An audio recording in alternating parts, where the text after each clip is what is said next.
welcome everyone to another broadcast of The Soul of the Everyman on the ArtistFirst Radio Network. All past broadcasts are available in podcast form. You can find them at ArtistFirst.com. We welcome your questions and comments. Hit us up at dj@ArtistFirst.com. Here they are, your co-hosts, Michael and Margaret Lyons. And thank you very much, Z-Man. And I am Michael Lyons. And I'm Margaret. She's Margaret. And tonight we're going to talk about nobility. Because our blood's just bluer than anybody's. Well, that's because I keep holding my breath. Oh, I see. That's why. That's what a nobility is. It's anoxia.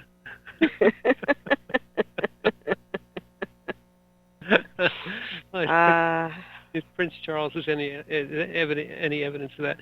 But that's not the kind of nobility we're talking about, is it? Well, no, but hey, we could start there. We could start there, but I think let's skip the royals and go right to the heart of the matter, as is often our wont. Tonight, what we're talking about is the essential nobility of the soul, and here on the Soul of the Everyman, it's kind of our always topic, if you will. But you, the other day, a couple of days ago, you said we've never talked about the nobility of the soul, and I said, yes, we have. Of course we have. We must have. It's been 4.5 years. We had to talk about it, and nope. Nope. I went back and looked, and we've never talked about it. I think, you know why? I will postulate, Mark, it's because you and I, and I think many people assume it, and not that we assume it in the sense of an arrogant way, but it's so fundamental to the apprehension of what a soul is, that it is essentially noble, that it almost gets overlooked. It's like the water that the fish swims in. Well, it's a foundational quality that each human being has, and therefore, until you discover that aspect of yourself, it's hidden to you. You don't understand necessarily that this quality is there to be built on. You sort of just take for granted that we must all feel this way. I don't know. I think at a certain level, maybe the term is what we should define, as you often say, and I kind of jump forward. But I think the term nobility here isn't somehow the one that people often ascribe to nobility, which is somehow better than everybody else or somehow raised up, elevated. No, this nobility is an essential, I don't want to say cleanliness, but it's an essential sacredness, perhaps, of the soul. And I think that people at a level beyond words understand that. It's I think why we, if we are honest, we find connection with all other beings who possess this quantity, this quality, this essence. We always talk about at the soul level, at the heart level. You know, you make a connection with someone at the soul level. It's very real. It's very raw and honest, and you can't fake it. You know, you can't pretend to understand somebody at the soul level, because Right. it strips away all pretense. And that's what I mean. I think we mean about the essential nobility of the soul, because it resonates at that level. Didn't the other day you were saying that, and I'm going to misphrase it, maybe you recall better, but there was the essential connection of the soul to the body was at that base chakra, that root chakra, and then it was kind of, that was the rootedness of the soul right there. Do you remember what you were talking about when you told me that? Well, the base chakra has to do with your connection to the earth. The soul is, as defined before, it is the part of you that thinks and feels the emotions and chooses.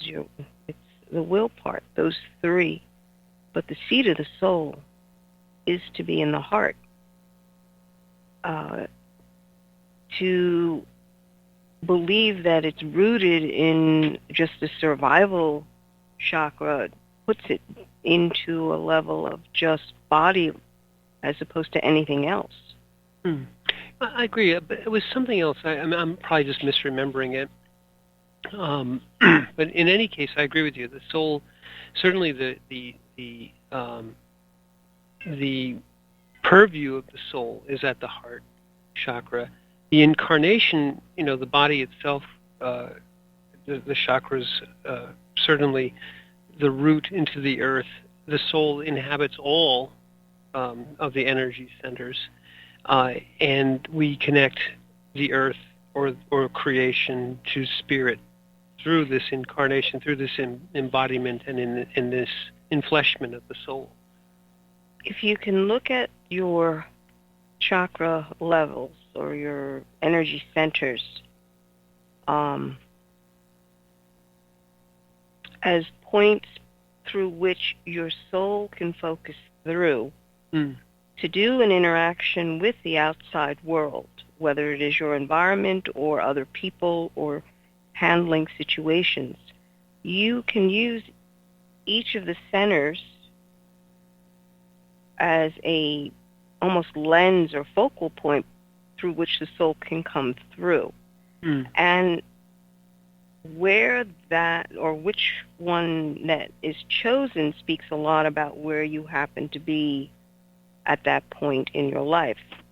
Ideally speaking, you should have all of the 7 open, and they are integrated and balanced, active in that interaction with you and the world, or you and your life, active on all 7 levels, but balanced in the heart. So the expression comes out balanced, not focused on survival, not focused on mental acuity, not focused on just the ability to say whatever you want to say, not focused on whether or not you're going to get the upper hand. It's a balanced heart aspect. There are those who may have the third eye open, but they are not balanced necessarily there. They're not actively grounded in their body, and what they do is the ego will come in because it needs something to ground into, and they ground into their ego with their third eye open, which usually leads you down these rather interesting paths of self-aggrandizement, which is, yes, you may have been this other person in a previous life, but this is your incarnation right now. You are here. You are a soul living in this body, in this timeline. What is being required of you at this point? Yeah. Well, and we don't want to hijack the topic to that, because that's another very, very good one. But this concept of the essential nobility of the soul also was tied, when we discussed it earlier, with the wonderful song. What is it's to dream? It's the Impossible Dream is the name of the song. This wonderful song, The Impossible Dream, which I think everyone is very familiar with, but yet the lines of the song, the lyric of the song, is a poem in essence. Right. And we're not going to go through it with every line, of course, but some of those lines really speak to the essential nobility of the soul, to the preciousness of it, as well as the fact that through this this quality of the soul, we sustain ourselves, our beings. The soul is also essential and importantly part of the being state. When you are a being, you are not, as you said earlier, focused in any one of these chakras. You're not in an unbalanced state. You're not in the ego. You're not in this endless spin of the mental, or the endless desires of the flesh, if you will, and that can be anything, gluttony, whatever you wish. You use none of those things as your primary focus, because those are all distractions from being. When you're in the being state, you're essentially in the soul communion state, and in the being state, you have the exact qualities that you mentioned about the soul. The fact that there is where you get to decide. It's the area of will. And we talked, whether it was last show or the show before, about the fact that you always have, through any event, anything that happens to you in this life, in this reality, you always have the moment of being, which is to return to the nature of soul, to return to the nobility, and the moment of choosing. People confuse acting and choosing. Choosing is the important part. You choose what you will do or how you will react. It's all you really get to do, but it is the most essential thing to do. With every event, you choose. You use the exercise of will. You ground into the soul. You don't spin into the mental. You don't spin into the future, into the past. So this idea of that essential nobility is what sustains us here in this, to use the words of the song, in this impossible dream that we're here within, in this place where we're constantly, in essence, under various forms of assault. Right. Again, if you're able to come to a point where you're outside of you, you finally reach the very end of yourself and realized that this world is not about you, regardless of the interpretation that you have been telling yourself. Are you actually listening to what your soul needs? The nobility of the soul needs nourishment. The soul itself needs nourishment to come to this point. There's a lot of frustration in this world because they can't put a finger on it. When you speak to people, they say that something's missing. There's an emptiness or a void in my life, and I was chasing after something, and it's not what I thought it was. I thought, that empty spot. But they never exactly state what was empty. It's more along the lines of, this goal that I chose is supposed to fill me. And that is what of understanding that place within you that is calling for something greater. That's about the phrase or the commonality that comes through is, I was searching for something greater. And if you really think about it, what you're saying is you're searching for something greater than yourself, what you thought yourself to be. Yeah, that's a better way of putting it, what you thought yourself to be. So that's one of the reasons why I think the Impossible Dream, the song, is so poignant for a lot of people. Because you're looking at it going, I am trying to surmount something that is greater than I think is possible. Probable. Or the world around me tells me that can't happen. Yeah, I would. I hear you. I understand what you're trying to say, but I would be careful to couch it in terms of achievement, because I think that that's where people get lost sometimes. That's what people try to fulfill, this lack, this kind of sense of where's the meaning, and they look sometimes for more achievement or more, more power or more wealth or more, all these. Again, interesting about the chakras, because this is where people look for these fulfillments in each one of these windows, each one of these focal points, and it's none of them. And you mentioned getting outside of yourself. The self that you're getting outside of is what you said before. It's the self. It's who you think you are, and I'm reminded of the way Tolle laughs when he says, who you think you are, and how many people are in this equation in essence. But yes, people abstract and in essence tear themselves into two and sometimes more pieces when they allow themselves to use the mental facility to tell themselves who they think they are. Right.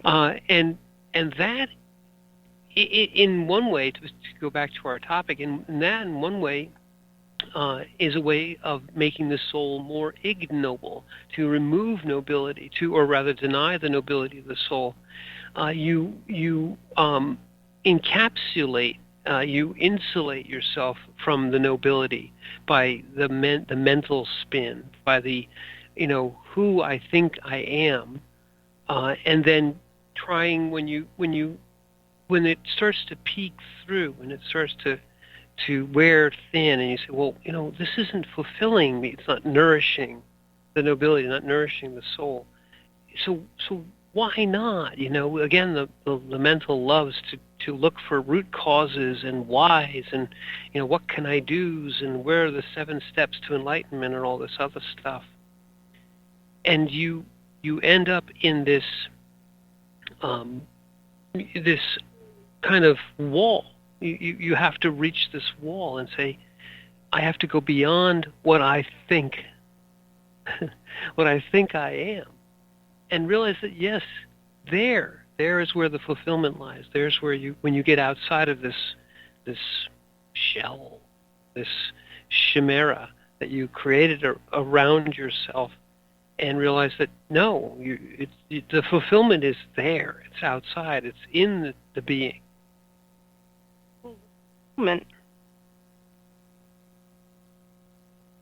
The belief that the fulfillment can only come if I make sure I've checked off all these boxes. Mm. Then therefore I am this. If this 25 qualities, these 25 experiences, then I'm fulfilled. And the truth of the matter is, fulfillment is not a mental function. No. A heart-engaged experience. Thinking about fulfillment and experiencing fulfillment are two different things. That's a very profound statement. The best way to describe it is thinking about having a baby and birthing one and raising it. Completely different. Yeah. Because thinking, how many times have we seen, and other people as well as ourselves going through, well, gee, I don't know what I'm facing here, so let me get as much information as I possibly can, and I'm informed. Okay. So you have a box filled with notes on what other people have said about the experience. What has been your experience? And that is usually the very first step for most people, to understand that life is to be lived, not to be thought about, not to be surmised, not to be processed, and okay, now this is where it's all going to come out. To be lived. Do you wish to embrace that? And when you're trying to figure it out, that's concepts of, well, that is an impossible dream. You cannot in any way, shape, or form be able to hit that goal. You don't have the money, you don't have the training, you don't have the contacts, you don't have blah, blah, blah, blah, blah. Well, good. But internally, there's a part of you that yearns, because this is where I need to go. I need to touch into this. I need to experience this, whether you do it well or not. And let's face it, when you're first learning things, you will not do it well. You will wind up failing at certain things. And from that point, you must learn. Understanding that it's all a process. It's all about taking the next step. Learn from your mistakes. Yeah. But understand that it is your heart that is going to point you in the direction that your soul has been whispering to you in your ear. I wanted to focus on the point you just made, which is that the life to be lived, life is to be lived, and experience is in essence the essence of fulfillment, or rather, fulfillment is something which can be experienced, but not mentally realized. Let me give you a case in point. People, and this is all over the place anymore, right? People say, "Well, I've got to start working on my bucket list," and I find that phrase detestable, because it's such a mental abstraction, and it's almost it's just so. It is so opposite to actually fulfilling the purpose of your life. Because what is a bucket list? It's nothing more than, in essence, the 12 things that I've thought of that if I do them all, I'm done. I can sign off. I can step on a rainbow and get out of here because I've done my bucket list, and it's so essentially phony, and it so denies the essential nobility of the soul. One of the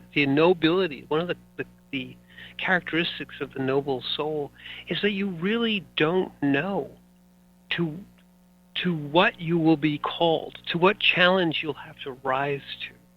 And the only challenges, these unbeatable foes, if you will, from the song, or these unbearable sorrows that come to us, the only way to rise to those challenges is to tap into the nobility of the soul, to the essential being state of the soul. Because there is where you find the connection. There's where you find the strength. There's where you can find amazing fulfillment in the most unideal circumstances, in the worst of circumstances. But yet you're doing through this struggle which you cannot win, perhaps. There's no winning this struggle. There's no earthly winning. There's no beating this foe. Yet it doesn't matter.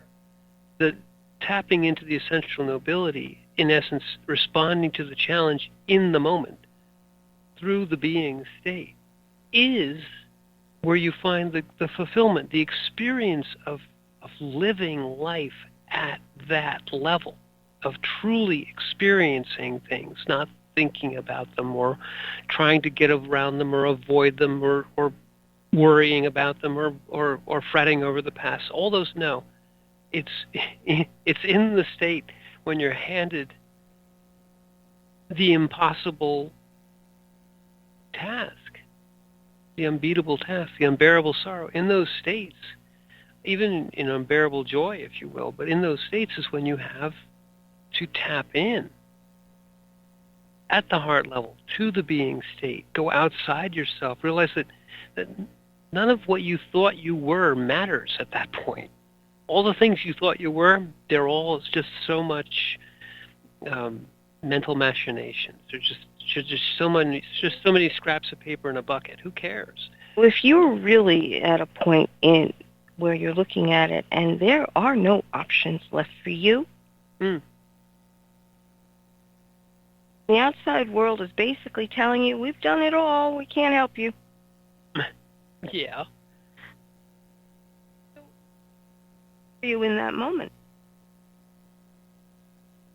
Is that you're looking at a situation where you've been going is the outside world will tell me who I am. I'm always constantly looking for that reflection. Who's the next person that can give me an idea of who I am, what I should do and who I am? And what happens when the outside world basically says, well, that's it. Can't help you anymore. And the only thing they give you is, well, you need to kind of just shuffle off now because we've done absolutely everything we can and there's no hope for you. Exactly. What do you do? You just roll over and say, okay, now I'm going to, they told me I can't do it, I'm just going to die now. And it's fascinating because, you don't just die on command. All right, that's it. I'm dying now. I'm dying now. Go ahead. Honestly, what it brings to mind is in Tibet, the way the Tibetan Buddhists were looking at the end of their life, they had set everything, their whole life is orchestrated to the point where at their point of death, their greatest transition can happen at the point of death. And so their society was geared on trying to get to that point, preparing everything. It's like your funeral. They prepared everything. I've given away this. I'm being generous to these people. I know I'm towards the end of my life, et cetera, et cetera. And one gentleman had done that and had called the monks, et cetera, and they had a wonderful, last meal kind of thing, and he laid down. Well, he didn't die. He took a while, and the monks were looking at him going, okay. Because monks are there to guide you through the death process when you actually are dying. They're able to see your soul and guide you through. But you don't die on command. Well, exactly, and not only that, but you don't have the provenance to say, I'm done. Mm-hmm. Because this was some mental machination in your head. Right. Or a story you've been telling yourself, no matter how grand. Ew. Well, I tell you what, we'll take that to the break, and we'll just say the essential nobility of the soul is going to sustain us through this, and we'll meet you on the other side.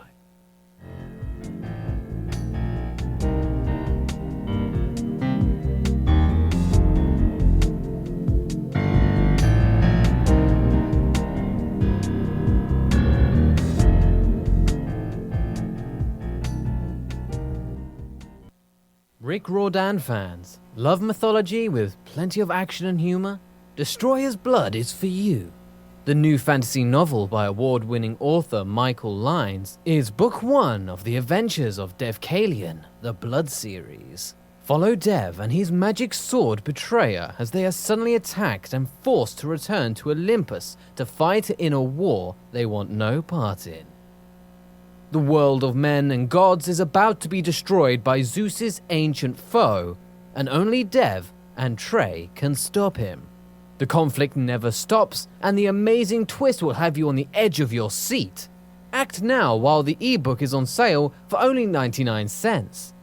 Destroyer's Blood is available on Amazon.com, Barnes & Noble, iTunes, Kobo, and fine e-tailers everywhere. And while you're there, get the free prequel, It's in the Blood, available for a limited time.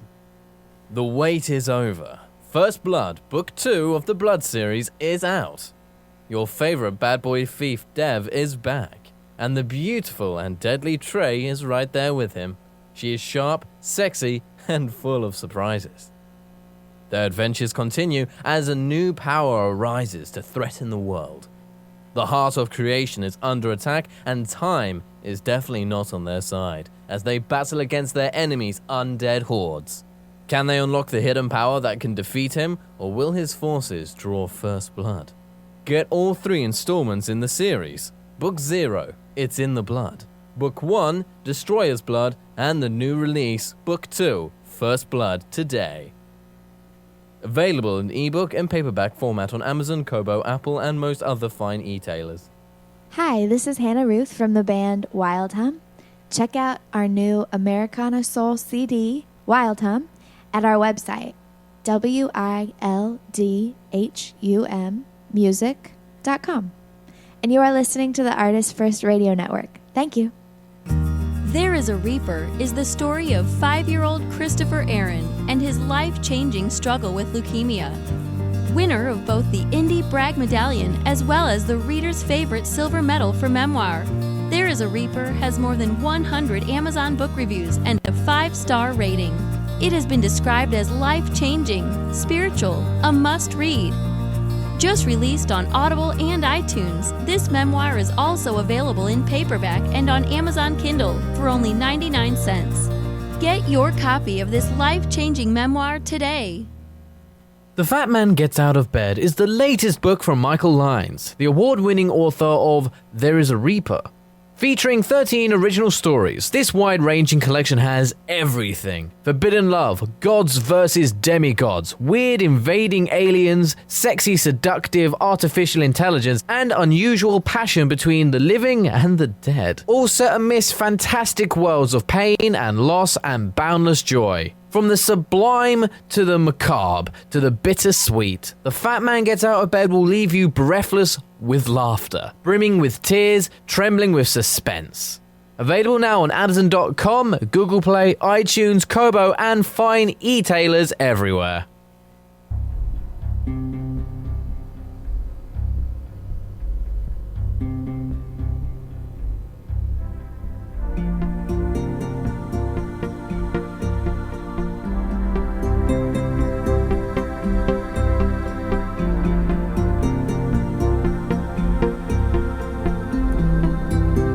You are listening to The Soul of the Everyman on the ArtistFirst Radio Network. Back to your hosts, Michael and Margaret Lyons. Thank you very much, Z-Man. And we're talking tonight about the essential nobility of the soul. And I think we hit upon something which is interesting, and we'll just continue with that thought, which is that in essence, we in this incarnation, in this place where we all dream the common dream, we also fight the we also have to sustain ourselves against many things which seem impossible. There's small impossible things. This idea that we have to rise above what we thought we could do. We have to achieve something that's very, very difficult. Maybe it requires a lot of, but there's truly things which come into our lives unbidden, which are the challenges, existential challenges, if you will, or sometimes we've referred to them as, you've come down here for a particular purpose. You perhaps made a bargain in the pre-life, in the state that we are in before we incarnate. You made a bargain that we had to learn a particular thing, or we had to help somebody else, some other soul incarnate on this plane with a particular challenge. And we don't remember those things as a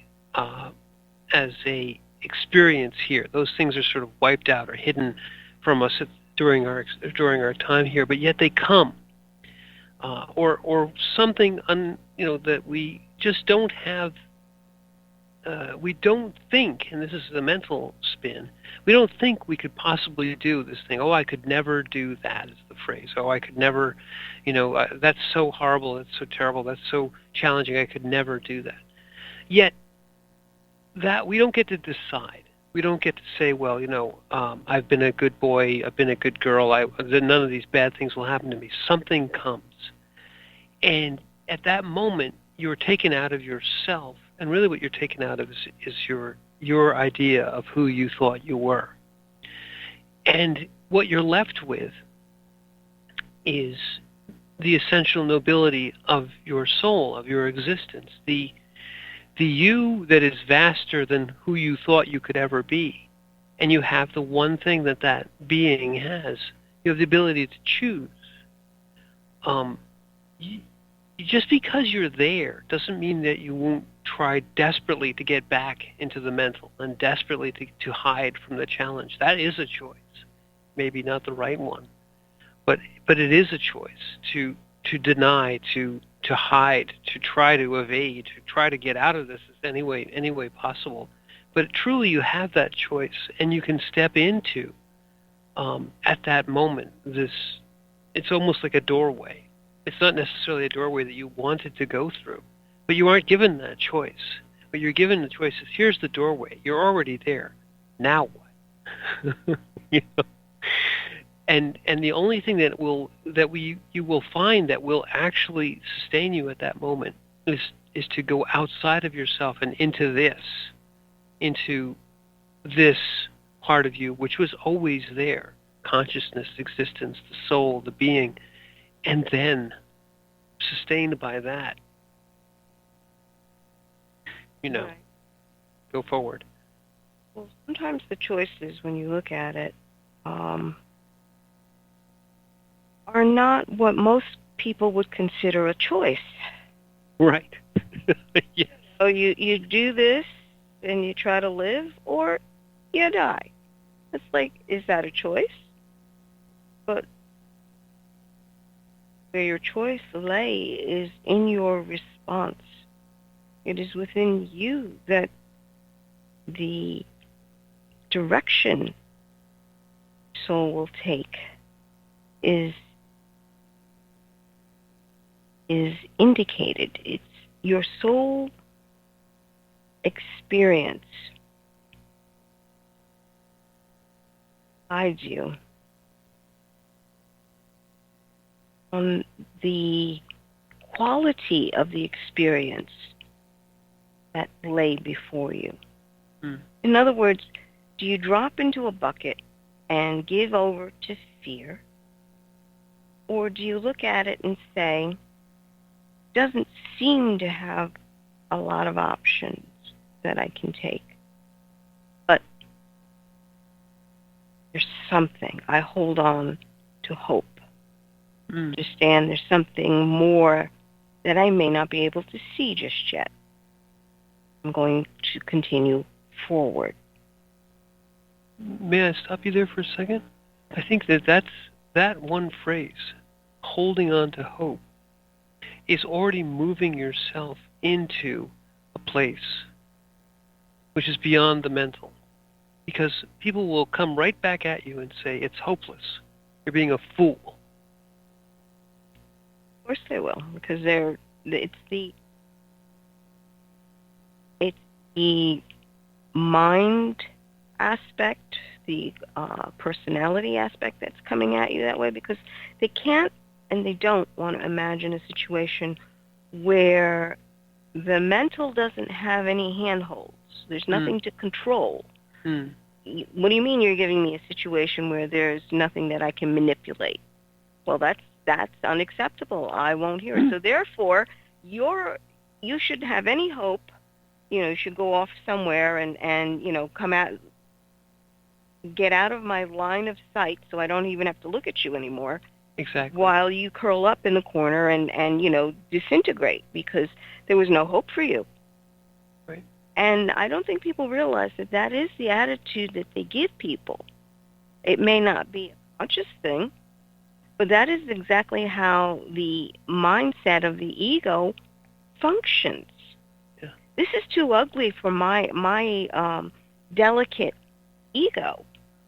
You need to get away from me so I don't need to see you. Oh, well, and how do they do that without being rude? Oh, well, I'll let me know if there's something I can do for you. Mm-hmm. Oh, they'll worm. Mm. and that's absolutely true. But I think your other statement is even more powerful. Is that when you're given this situation, and all you have, your whole mental facility is flat. Your whole ego structure is tossed to the winds, and you decide to hold on to hope. That's the reaction you get. But that decision is moving yourself in a way outside of yourself, because if you stay inside, you know it's hopeless because the ego knows it's hopeless. And if you stay inside, you can't hold on to hope. The act of saying, I don't know what's going to happen, and so I will allow, is the act of breaking out, scary, and saying to, in essence, your nobility of soul, I will be, and I will await the next moment. Because the ego says, I know what's going to happen. I know it's hopeless. I know that there's no hope for you, so I don't want to see you, and I know there's no hope for me, so I'm just going to fall into a basket, right? I'm going to give up. I'm going to do anything I can, run screaming into the night.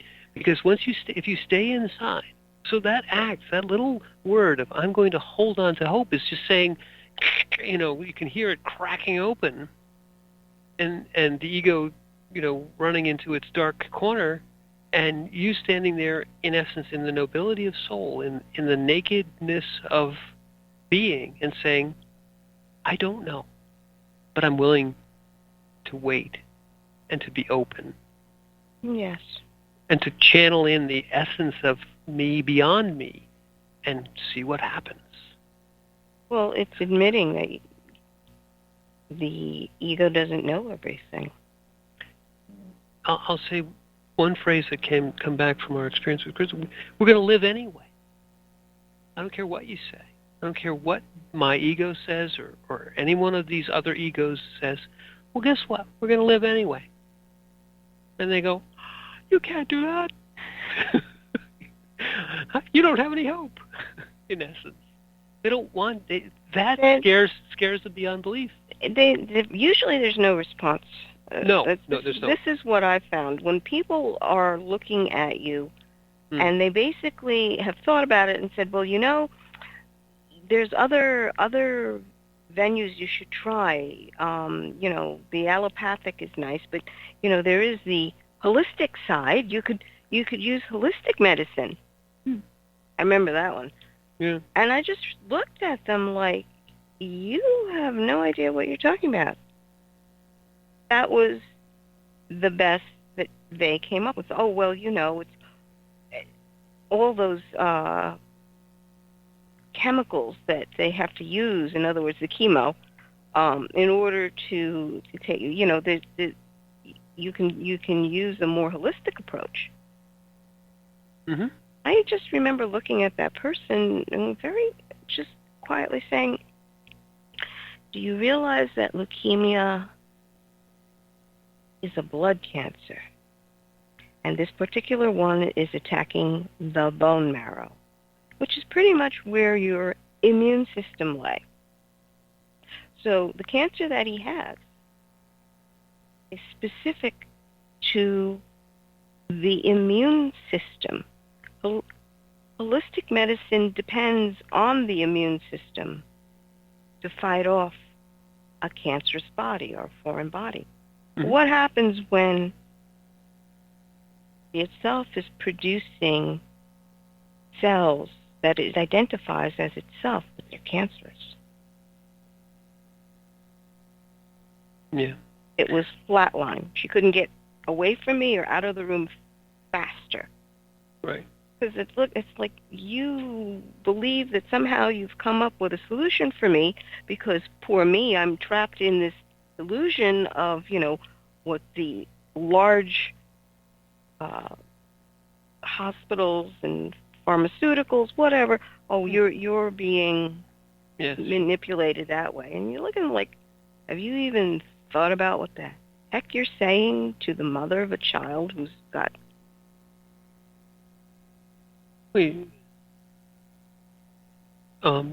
But egos, of course, don't care about that. It was an ego. This was nothing but ego. And again, the person is quite accustomed to telling everyone else what they should be doing, because you're all living under an illusion. The illusion, apparently, was that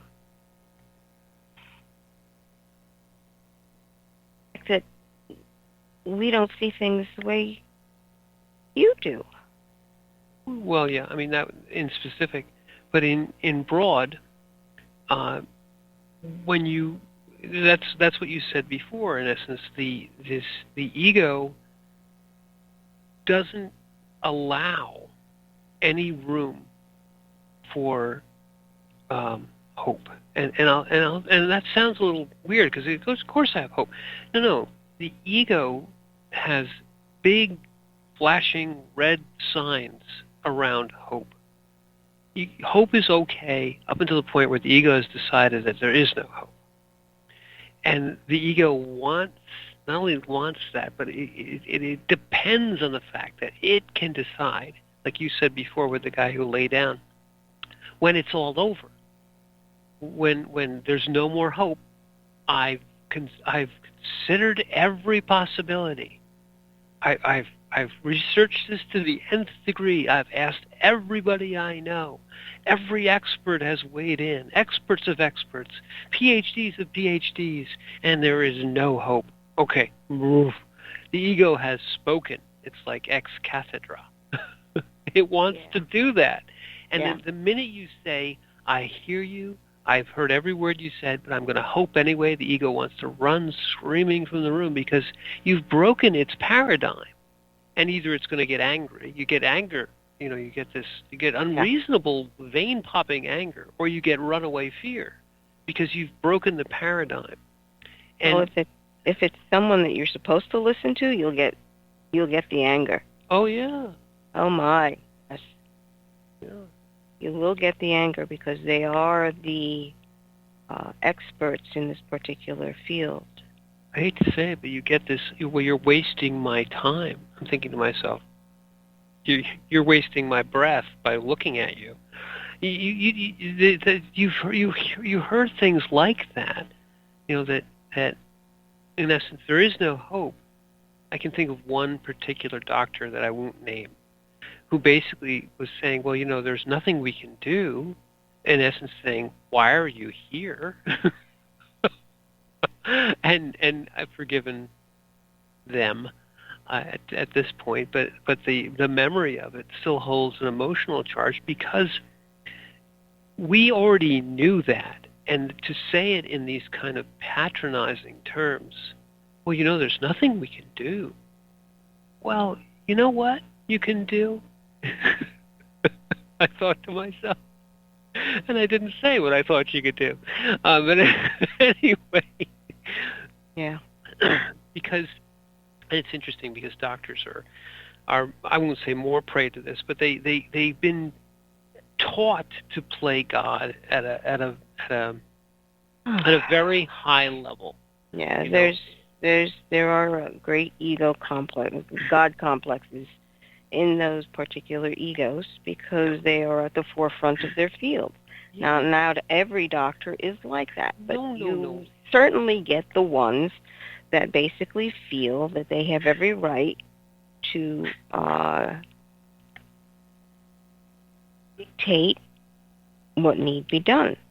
Tell you when to die, in essence. go off now. You must make your choice. We've done everything we can, so why don't you just take him home and let him have his last happy few days. And, we're so sorry for you. Right. Which was, they're sorry, but they also wanted you to move out of their way so they can bring somebody else in. Go off and play God with someone else because their God paradigm wasn't working.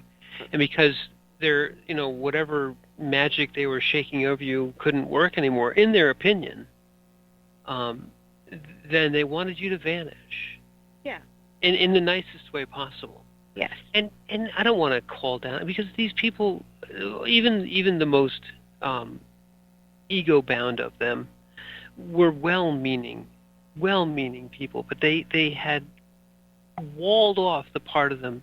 They had in essence taught themselves rigorously to eschew hope and to base everything on the ego and what the facts told them.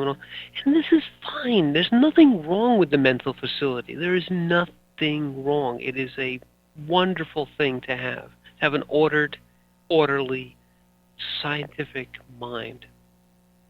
But to live there is to deny what you truly are. You are a being. You are a soul encapsulated within flesh that has a connection to spirit that is beyond the mental.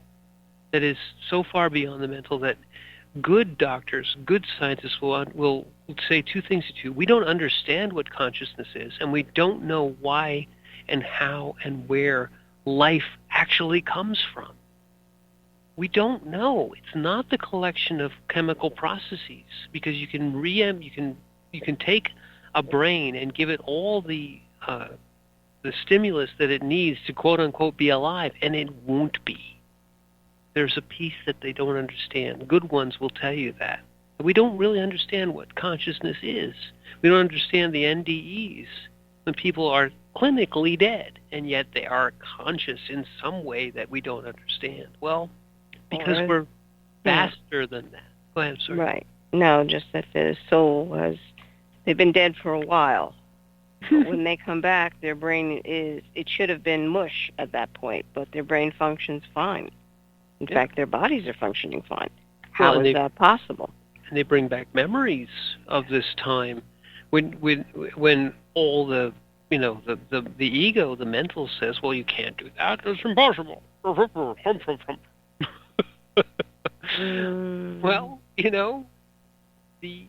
one of the characteristics of the essential nobility of the soul is that the impossible doesn't matter.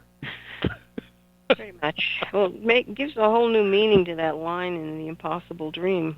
To dream the impossible dream, it's like, okay, they went over there and they came back, and their brains are functioning fine with memories of things that they shouldn't even remember because they were supposed to have been dead in that moment. And the good scientists, really good scientists, people who have excellent scientific brains, will say one thing to you almost immediately: we don't know. We really don't know.